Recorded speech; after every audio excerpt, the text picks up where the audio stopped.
भारत के अधिकांश लोग विकास को कम विवाद को ज्यादा पसंद करते हैं। शायद इसीलिए भारत की सभी राजनीतिक पार्टियों ने विकास को कागजों में बंद रखा जबकि विवाद को जमीन पर उतार दिया है। फिर वो चाहे भाषा का विवाद हो, हम भी यहीं के पैदाइश है, समझे ना। जरूरी नहीं है हिंदी बोलने का, नीट जरूरी नहीं है, मैं भी सही से ही बोल रही थी। जाति का विवाद हो या धर्म का विवाद हो। वहाँ भगवा रंग के कपड़े भी मक्का मदीना में प्रवेश नहीं कर सकते पहन करके, रोक है उस पर। तो फिर मेरे अंगने में तुम्हारा क्या क्या है? आप यूं समझो, हर एक भारतीय को विवाद के अनुसार राजनीतिक पार्टियां चुनने की आदत हो चुकी है। मतलब जिन लोगों को भाषा का विवाद अच्छा लगता है वो एआईडीएमके, डीएमके, शिवसेना जैसी पार्टियों का कट्टर समर्थक बन बैठे। जिन्हें जाति का विवाद अच्छा लगता है वो कांग्रेस, सपा, बसपा, आरजेडी जैसी पार्टियों का कट्टर समर्थक बन बैठे। और जिन्हें धर्म के विवाद में मजा आता है वो बीजेपी पार्टी कट्टर समर्थक बन बैठे। इन्हीं कट्टर समर्थकों के प्यार की बदौलत भारत की सभी राजनीतिक पार्टियां, चाहे केंद्र में हो या राज्य में हो, विकास के मुद्दों पर बात ही नहीं करना चाहती। वो नहीं चाहती हैं कि भारत की आम जनता को स्वास्थ्य फ्री मिले, शिक्षा फ्री मिले, उद्योगों की स्थापना हो, आर्टिफिशियल इंटेलिजेंस में देश आगे जाए। और दुर्भाग्य देखिए हमारे देश का कि सभी राजनीतिक पार्टियां इन जरूरी मुद्दों को कागजों से बाहर निकालकर जमीनी हकीकत बनाने के लिए जी जान से प्रयास ही नहीं कर रही हैं, यह जानते हुए भी कि इन्हीं मुद्दों की बदौलत भारत को विकास की ओर ले जाया जा सकता है। इसके विपरीत भारत की सभी राजनीतिक पार्टियां जानबूझकर उन मुद्दों पर गहन चर्चा कर रही हैं जिन मुद्दों की बदौलत भारत को विवाद की ओर ले जाया जाएगा और ले जाया जा रहा है। और जितने विवाद की मैंने आपसे चर्चा की है उसमें धर्म के विवाद की टीआरपी सबसे ज्यादा है। भाई जिसकी ज्यादा टीआरपी है वही प्रोडक्ट सबसे ज्यादा बिकेगा, और धर्म का प्रोडक्ट तो बीजेपी बेच रही है। यही कारण है कि बीजेपी सर्वाधिक मेंबरशिप वाली पार्टी है। अब प्रश्न उठता है तो बाकी जो पार्टियां हैं वो भी तो विवादों का प्रोडक्ट बेचती हैं, तो वो पीछे क्यों रह गई हैं? उसके दो कारण हैं। वो जो प्रोडक्ट बेच रहे हैं जाति और भाषा का, उस प्रोडक्ट में उतनी दम नहीं है, लोग उसे खरीदने में इंटरेस्टेड कम है। दूसरा, उन्हें प्रोडक्ट बेचना ही नहीं आता। प्रोडक्ट बेचने का तरीका बीजेपी से सीखिए। धर्म का प्रोडक्ट बेचने के लिए बीजेपी ने दो प्रकार के शॉपिंग मॉल बनवाए। एक स्थायी शॉपिंग मॉल जो भारत के सभी जिलों में 5 स्टार बीजेपी कार्यालय के रूप में दिखेंगे। दूसरा, इस प्रकार के पंडाल लगाकर। चूंकि बीजेपी धर्म के प्रोडक्ट को बेचने के लिए टीआरपी को सबसे बड़ा हथियार मानती है। धर्म का प्रोडक्ट उतना ज्यादा बिकेगा जितना ज्यादा टीआरपी है, और टीआरपी ज्यादा तब होगी जब धर्म खतरे में होगा। इसीलिए हमें यह याद दिलाने के लिए कि धर्म खतरे में है, दिन भर गोदी मीडिया, व्हाट्सएप यूनिवर्सिटी के अलावा कुछ तथाकथित कथावाचकों को बीजेपी ने एजेंट के रूप में हायर कर लिया है, जो हमें यह याद दिलाते हैं कि धर्म खतरे में है, अभी हाल ही बीजेपी को ज्वाइन कर लो नहीं तुम्हारा धर्म चला जाएगा। एक्चुअली ये तथाकथित कथावाचक बड़े बड़े पंडालों में धर्म की आड़ में मेंबरशिप बेच रहे हैं बीजेपी की। बदले में बीजेपी इनको कमीशन देती है। कमीशन किस हिसाब से दिया जाता है? पहला, सुविधाओं का कमीशन। मतलब कितने भी ये भड़काऊ भाषण दे दें, इनके ऊपर किसी प्रकार का कोई केस नहीं हो सकता। इनकी गद्दियां देखना जहां ये बैठकर भड़काऊ भाषण देते हैं कथा के नाम पर, फुली एसी होती है, और जो वहां आम जनता बैठ रही है वो मर रही है गर्मियों में, भगदड़ हो जाए तो कुचल के मर जाएगा। इन लोगों के लिए वीआईपी एंट्री है, वीआईपी एग्जिट है, बड़ी बड़ी गाड़ियों में चलते हैं। जिस भगवान की कथा सुना रहे हैं उसने पूरा जीवन जंगल में काट दिया, लेकिन ये लोग गाड़ियों पर चल रहे हैं। ये बोलते हैं कि भाई साहब चमड़े का बेल्ट नहीं लगाना है, और जिन गाड़ियों में बैठते हैं उनकी सीट खुद चमड़े की हो रही होती है। कुल मिलाकर पाखंड है, और इन्हीं पाखंडियों को तथाकथित कथावाचक के रूप में बीजेपी ने अपना एजेंट बनाया है, और ये बहुत शानदार तरीके से काम कर रहे हैं। तो निश्चित रूप से अगर प्रोडक्ट बिकता है, मेंबरशिप बढ़ रही है, वोट मिल रहे हैं, तो फिर विकास की बात कौन करेगा? अब जो पार्टियां अपना प्रोडक्ट जाति और भाषा के नाम पर बेच रही थी, उनका प्रोडक्ट कम बिच रहा है, तो उन्होंने अपना प्रोडक्ट चेंज करने का प्रयास किया है। और उन्हें लगता है कि अब जाति और भाषा के नाम पर वोट नहीं मिल रहे हैं तो विकास की बात करना शुरू करना पड़ेगा। क्योंकि जनता ये समझ चुकी है कि जो पार्टियां भाषा के नाम पर हमको लड़ा रही हैं, उन्हीं के लड़के उस भाषा का प्रयोग नहीं करते हैं जिनके लिए हम लोग आपस में लड़ रहे हैं। फिर वो चाहे तमिलनाडु हो, कर्नाटक हो या महाराष्ट्र हो। जो ये राजनेता हमको आपस में भाषा के नाम पे लड़ा रहे हैं ना, उनके लड़के उस भाषा का प्रयोग ही नहीं करते हैं, वो तो अंग्रेजी बोलते हैं। वो अंग्रेजी इसलिए बोलना पड़ता है क्योंकि उनके बच्चे भारत में पढ़ते ही नहीं है, विदेश में पढ़ते हैं। अब सोचो, तमिलनाडु के सीएम का लड़का अगर विदेश में पढ़ेगा तो क्या वो वहाँ तमिल बोलेगा? या कर्नाटक का सीएम का लड़का विदेश में पढ़ेगा तो वो वहाँ पे कन्नड़ बोलेगा? या महाराष्ट्र में सीएम का लड़का या फिर जो भी वहाँ राजनीतिक पार्टियां हैं जो इस बात को लेकर लड़ रही हैं कि मराठी बोलना चाहिए, उनके लड़के विदेश में पढ़ रहे हैं तो वहाँ मराठी बोलेंगे? तो पॉइंट बहुत क्लियर है। ये बात जितनी जल्दी हम समझ जाएं कि भाषा के नाम पर लड़ाकर केवल भारत को एक गलत दिशा देने का प्रयास किया जा रहा है, क्योंकि विकास का काम बड़ा मुश्किल है और लड़ाने का काम बहुत आसान है। जब लड़ाकर आसानी से वोट मिल रहा है तो फिर मुश्किल रास्ता क्यों चुना जाए? ठीक इसी प्रकार से जो पार्टियां जाति के विवाद में मजा ढूंढती हैं और आपस में लोगों को लड़ाकर वोट बैंक की राजनीति करती हैं, उनसे बस इतना पूछना चाह रहा हूं कि तुम्हें कितनी जाति की परवाह है। समाजवादी पार्टी में अखिलेश यादव से पूछना चाह रहा हूं कि भाई तुम्हें कितनी जाति की परवाह है। चलो मान लेते हैं तुम यादव का भला चाहते हो, तो किन यादवों का भला चाहते हो आप? केवल उन यादवों का जो तुम्हारे परिवार के हैं।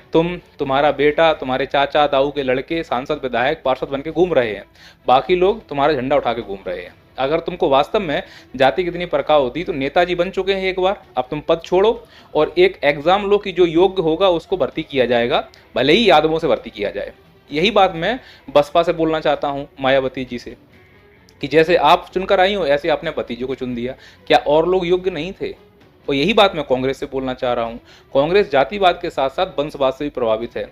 ऐसा पुत्र मोह भी क्या काम का कि तुम पुत्र मोह को नहीं छोड़ पा रहे हो। भाई कांग्रेस में और भी ऐसे नेता हैं जिनके पास काबिलियत है। आप सचिन पायलट को चुनिए, अगर वो नहीं है तो फिर आप शशि थरूर को चुनिए। जहाँ काबिलियत है, अगर उन काबिलियत को नकारा जाएगा तो देश विकसित कैसे हो पाएगा? विकास की सोचना ही नहीं है। तुम्हें अपने अपने बच्चों की, अपनी पार्टी के बारे में सोचना है, इसीलिए जाति की स्तर की राजनीति पर अटके हुए हो। और अब आते हैं लास्ट में महाप्रभु की तरफ। तो महाप्रभु ना केवल बीजेपी पार्टी के माई बाप हैं, बल्कि उन सभी कार्यकर्ताओं के माई बाप हैं जो बीजेपी की अंधभक्ति करते हैं।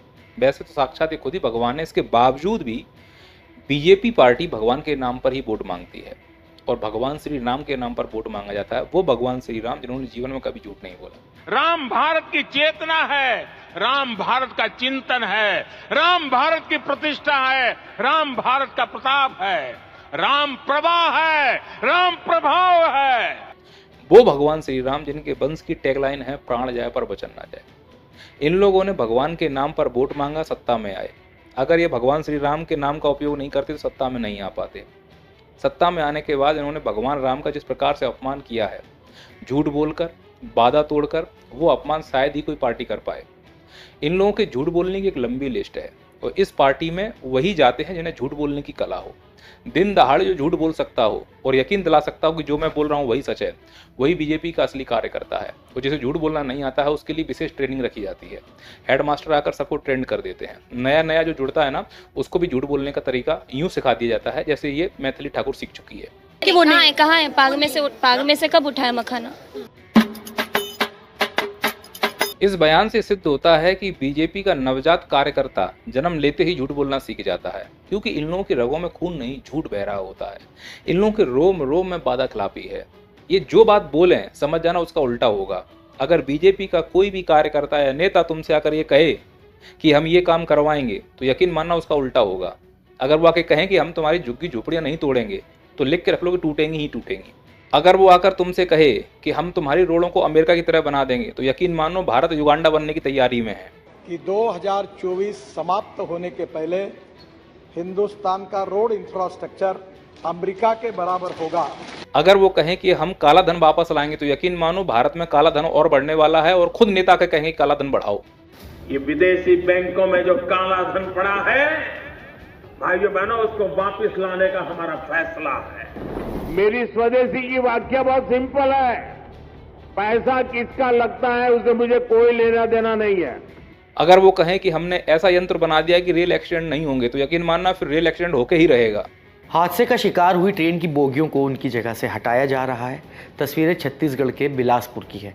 यहाँ 4 नवंबर को एक बड़ा रेल हादसा हुआ। अगर वो कहेंगे कि हमने तुम्हें ढेर सारा रोजगार दे दिया, तो यकीन मानो कि विश्व की सबसे ज्यादा बेरोजगारी उसी समय रहेगी। इसीलिए बीजेपी के कार्यकर्ताओं नेताओं से निवेदन करता हूं कि मन से खड़े होकर तुम उल्टा बोलना शुरू करो, तो शायद देश का कुछ भला हो जाए।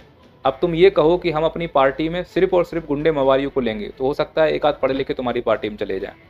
मन से खड़े होकर यह कहना शुरू करो कि अब हमारे आते ही बच्चियों का बलात्कार होना शुरू हो जाएगा, तो हो सकता है कि बलात्कार रुक जाए। आते ही तुम ये बोलो कि हमारे आते ही बेरोजगारी चरम पर पहुंच जाएगी, तो हो सकता है लोगों को रोजगार मिले। महंगाई का इतिहास बना देंगे, हो सकता है चीजें सस्ती हो जाए। रोड को युगांडा जैसी बना देंगे, तो हो सकता है कि रोड अमेरिका जैसी बन जाए। ऐसा आकर बोलो कि अब रेल एक्सीडेंट नहीं रुकेंगे, तो शायद रेल एक्सीडेंट रुक जाए। ऐसा बोलो कि आम जनता का जीवन दूभर कर देंगे तो हो सकता है कि उनकी जिंदगी सुधर जाए। बोलो किसानों की आय कभी दुगनी नहीं करेंगे तो हो सकता है उनकी आय दुगनी हो जाए। तुमने कितनी वादा खिलाफी की है भगवान राम का नाम लेकर, और हमारे भगवान राम का कितना अपमान किया है, इसका दंड तो भगवान राम तुम्हें देंगे ही देंगे। अगर राम का नाम ना लेते ना तो तुम्हें सत्ता में ही नहीं आ पाते, और भगवान राम का नाम लेने के बाद तुमने हमारे राम को ही बदनाम कर दिया, झूठ बोलकर, वादा खिलाफी कर। ऐसी क्या मजबूरी थी? सीधी सी बात है, विकास का रास्ता कठिन है, वो तुम कर नहीं पा रहे हो, इसीलिए नफरत की राजनीति कर रहे हो, और इस नफरत की राजनीति का पूरा भारत का लोग एंजॉय कर रहे हैं। कोई नफरत की राजनीति, कोई धर्म की राजनीति, कोई भाषा का, कोई जाति का, सब इसी में मस्त है। देश की चिंता किसी को है ही नहीं। और बिहार में होने वाले चुनाव मेरी इस कही गई बात का पुख्ता प्रमाण है कि विकास की चिंता किसी को नहीं है। बिहार में जो भी राजनेता मन से खड़ा होकर वोट मांग रहा है, विकास के अलावा अन्य सभी मुद्दों पर बात कर रहा है। और विकास तब हो जब पढ़े लिखे प्रतिनिधि आए। किसी भी पार्टी के द्वारा जो भी प्रतिनिधि चुने जा रहे हैं सब घटिया, अनपढ़ और अपराधी प्रवृत्ति के हैं। जैसे इंडी गठबंधन ने आरजेडी के तेजस्वी यादव को सीएम का दावेदार माना। अब मैं इंडी गठबंधन से पूछना चाह रहा हूं कि यह राजनीति जातिगत और वंशवाद की है या नहीं। वो व्यक्ति 9वीं पास है, आपने उसे सीएम का दावेदार मान लिया, लालू का बेटा है, तो वंशवाद हो गया उसके अंतर्गत। अगर आप ये चाह रहे हो कि भैया हमें जातिगत राजनीति करनी, केवल यादवों का ही हम चेहरा बनाएंगे, तो क्या यादव समाज में कोई व्यक्ति ग्रेजुएट नहीं है, पोस्ट ग्रेजुएट नहीं है, डॉक्टर नहीं है, इंजीनियर नहीं है, जो इस अनपढ़ व्यक्ति को सीएम का दावेदार बना रहे हो आप? कैसे मैं मान लूं कि इस देश में विकास की राजनीति हो रही है? सीधा दिख रहा है कि वंशवाद और जातिगत राजनीति है। इसी प्रकार से बीजेपी ने सम्राट चौधरी जैसे एक कातिल को सीएम का दावेदार बनाने का प्रस्ताव रखा है। मुड़ैचा बांधकर एक घूमता व्यक्ति पहली बात तो अनपढ़ है, दूसरा इसके पूरे सर्टिफिकेट नकली हैं, इसके ऊपर 7 मर्डर के अभियुक्त है ये, फिर भी इसको सीएम का दावेदार बनाया जा रहा है। सोच कर देखो, यह व्यक्ति जब राज्य का सीएम होगा, जो खुद कातिल है, तो वह कातिलों को शरण देगा कि नहीं देगा? ऐसा व्यक्ति क्या चाहेगा, देश में, राज्य में कातिल बढ़े या पढ़े लिखे लोग बढ़े? तो मैं कैसे मान लूं कि इस देश में विकास की राजनीति हो रही है? प्रशांत किशोर, इसके ऊपर किसी प्रकार कोई चार्जेस नहीं है। और मुझे ऐसा लग रहा है बिहार वासियों को अगर बिहार का विकास चाहिए तो जाति और वंशवाद की राजनीति से हटकर एक नया चेहरा ढूंढने की आवश्यकता है। कम से कम 5 साल ऐसे व्यक्ति को मौका देना चाहिए जो कुछ नया करने का दावा कर रहा है, जो कुछ नया करने का वादा कर रहा है। वादा खिलाफी तो सभी नेता कर रहे हैं ना, जिनको तुम 15-15 साल झेल चुके हो, उन्होंने वादा खिलाफी लगातार की है, तो एक बार 5 साल नए व्यक्ति को मौका देकर देख लो, शायद वो बिहार की तस्वीर बदल दे। वो अगर नहीं बदल पाता है, वो भी अरविंद केजरीवाल जैसा झूठा निकलता है, तो फिर बात ही अलग है। तो फिर अपनी किस्मत मानते हैं कि भारत की यही किस्मत है कि हमें जाति, धर्म और भाषा की राजनीति से ही उलझकर इस देश को विकसित करना होगा। उद्योग, शिक्षा, स्वास्थ्य और तकनीक की बात यहाँ कोई करने वाला नहीं है, और ना ही कोई भविष्य में पढ़ा लिखा या फिर ऐसा व्यक्ति जो राजनीति का जानकार हो वो भविष्य में प्रतिनिधि बनेगा। या तो कोई अनपढ़ बनेगा, या कोई अपराधी प्रवृत्ति का, या कोई नाचने गाने वाला, या कोई यूट्यूब की सेलिब्रिटी। इसी प्रकार के लोगों को जनप्रतिनिधि बनाया जा रहा है, क्योंकि यहाँ योग्यता से चुनाव नहीं, फेस देखकर चुनाव लड़े जाते हैं, और यह देखकर चुनाव लड़ाया जाता है, टिकट दिया जाता है कि यह चुनाव जीतेगा या नहीं। तो विकास की बात तो बहुत दूर की बात है, मतलब की राजनीति हो रही है, क्षेत्र की राजनीति, जाति की राजनीति हो रही है। तो कैसे कहूँ कि यह देश विकसित हो रहा है? अब आते हैं इस मुद्दे पर, सर इन समस्याओं का समाधान क्या है? देखिए, समाधान उन्हीं लोगों को समझ में आएगा जो सच में देश का भला चाहते हैं, देश का विकास चाहते हैं। अगर आप उनमें से एक हो तो मैं जो बातें बोल रहा हूँ वो समझिए आप। देखिए, वोट देकर ही हम इस देश को बदल सकते हैं। वोट देना किसको है? आप वोट देते समय पार्टी ना देखें, जाति ना देखें, धर्म ना देखें, आप देखें अपना कैंडिडेट। अगर विधायक, सांसद चुन रहे हैं तो कैंडिडेट की पहली प्राथमिकता पढ़ा लिखा हो, कम से कम ग्रेजुएट तो हो ही हो, जेन्युइन वाला, नकली वाला नहीं। दूसरा, जिस क्षेत्र से वो चुनाव लड़ रहा है वहाँ कितने समय से वो रह रहा था, बाहर का है तो बिल्कुल वोट मत दो। और ये देखो कि वह क्षेत्र के लिए कितना काम करता है, या केवल रील और यूट्यूब पर हवाबाजी करता है। तीसरा, उसके ऊपर कोई केस ना हो, खासकर क्रिमिनल केस तो बिल्कुल ना हो। ये 3 क्वालिटी अगर हैं तो आंख बंद करके जाकर उसको वोट दो। देखो, वोट तो हमें किसी को ना किसी को देना है, और नेता की प्रवृत्ति है कि वो धोखा देगा। अब हम उसको अगर वोट देने जा रहे हैं जो स्पष्ट दिख रहा है कि यह कातिल है, स्पष्ट दिख रहा है कि वोट लेने के बाद फरार हो जाएगा, दिल्ली रहेगा जाके, स्पष्ट दिख रहा है कि वो नाचने गाने वाला है, दूसरे उसके काम धंधे हैं, तो वोट लेने के बाद वो अपना काम धंधा संभालेगा कि तुम्हारे क्षेत्र का विकास करेगा। तुम अगर जाओगे भी तो मिलेगा भी नहीं। इसीलिए चुनते समय इस बात का विशेष ध्यान रखा जाए। और आप ये समझिए कि अब कौन कौन से ऐसे नेता हैं जो सच में देश का बदलाव चाहते हैं, और उसके साथ खड़े होने का प्रयास करो जो गलत के खिलाफ खड़ा हो, फिर वो चाहे पक्ष में हो या विपक्ष में हो। और यह भी देखो कि वह किस प्रकार की राजनीति कर रहा है। अगर कोई राजनेता जिस पार्टी को आप पसंद भी नहीं करते हो, वो एजुकेशन की बात करता है और जमीन पर काम कर रहा है, स्वास्थ्य की बात करता है और जमीन पर काम कर रहा है, सच में वो सब काम कर रहा है जिससे भारत का विकास हो, तो आप निस्वार्थ रूप से उसका समर्थन करो। और जिस पार्टी को आप पसंद करते हो, आपका फेवरेट नेता भी है, अगर वो गलत बोल रहा है, और जो किए गए वादों पर पूरा नहीं कर पा रहा है, तो इस अंधभक्ति की पट्टी उठाकर उससे सवाल पूछो। अगर सवाल पूछोगे तो वो डरना शुरू कर देंगे, और डरेंगे तो निश्चित रूप से जमीन पर काम करना पड़ेगा, और काम करेंगे तो दिखेगा। अभी काम केवल कागजों पर दिख रहा है। इसलिए मैं कह रहा हूं कि हम लोग विकास कागजों में दिख रहे हैं और विवाद जमीन पर। आप देखो कि विवाद का स्तर कितना बढ़ता जा रहा है। पहले हिंदू मुस्लिम चल रहा था, अब जातिगत विवाद होने लगा। बिहार का आपने केस सुना होगा, जिसमें अंबेडकर की मूर्ति लगाकर दो पक्ष आपस में लड़ रहे हैं, फिर दोनों ने सलाह कर ली, आग तो उन्होंने भड़का दी, लोगों के अंदर जहर फैल गया, आपस में लड़ने लगे, मुद्दों की बात भूल गए। तुम्हारे जिले में रोड नहीं, तुम्हारे जिले में जिला अस्पताल नहीं, तुम्हारे बच्चे जो पढ़ रहे हैं महंगे महंगे स्कूलों में जा रहे हैं, तुम्हें रोजगार नहीं, लेकिन तुम्हें जाति बचानी है। और जाति तुम्हें क्यों बचानी है? जो उस क्षेत्र का विधायक सांसद है, उनके लड़के क्यों नहीं आ रहे जाति बचाने के लिए? धर्म तुम्हें क्यों बचाना है? जो तुम्हारे मंत्री मुख्यमंत्री हैं, उनके लड़के क्यों नहीं आ रहे बचाने के लिए? भाई उनके पास हमसे ज्यादा पावर है, तो जल्दी बचा लेंगे वो, लेकिन वो नहीं दिखते हैं। दिखते आप और हम हो। उनका काम स्पष्ट है, हमें लड़ाएंगे, पैसा कमाएंगे, मलाई खाएंगे और देश की लंका लगा देंगे, और लगा रहे हैं। अब आपके ऊपर है कि आपको क्या चाहिए, विकास चाहिए या विवाद चाहिए। अगर विकास चाहिए तो पढ़े लिखे लोगों को चुनो, पार्टी की भक्ति छोड़ो, देश के बारे में सोचो। धर्म जाति बरसों से थी, आगे भी रहेंगी। धर्म कोई सब्जी नहीं जो खत्म हो जाएगी, आप इस बात को समझें। और धर्म बचाने का काम धार्मिक गुरुओं का है। जाति के लिए संस्थान बने हुए हैं, बोर्ड बने हुए हैं, और जाति का काम हमें एक दूसरे से समरसता बनाने के लिए है, ना कि विवाद करने के लिए। हमें लड़ाया जा रहा है, हम लड़ रहे हैं। अब इसके लिए भी कई लोग नाराज हो सकते हैं, तो होइए। कई ये बोलते हैं तुमने इस धर्म के लिए बोल दिया, उस धर्म के लिए नहीं बोला। भाई जिस धर्म में जो समझ सकते हैं उनको समझा जाएगा। जो मूर्ख हैं उनको समझा के मैं कर भी क्या लूंगा? उन्हें मूर्खता ही दिखानी है तो दिखाइए। जो समझ सकते हैं मैं उनके लिए प्यार कर रहा हूँ। भाई समझाया तो उनको जा सकता है जो समझ रहे हो। जो बिल्कुल ही गूढ़ हो चुके हैं, धर्म में ही घुस चुके हैं, धर्म को ही सब कुछ मान चुके हैं, तो ऐसे मूर्खों को समझा के कर भी क्या सकते हैं? ऐसे मूर्खों से दरकिनार होना ही ठीक है। इसीलिए आपको तय करना है कि विकास चाहिए या विवाद चाहिए। मैं चुनता हूँ विकास। अब आपका नंबर, कमेंट करके बताइए क्या चाहिए आपको। मिलते हैं अगले वीडियो में। जय हिंद, जय भारत।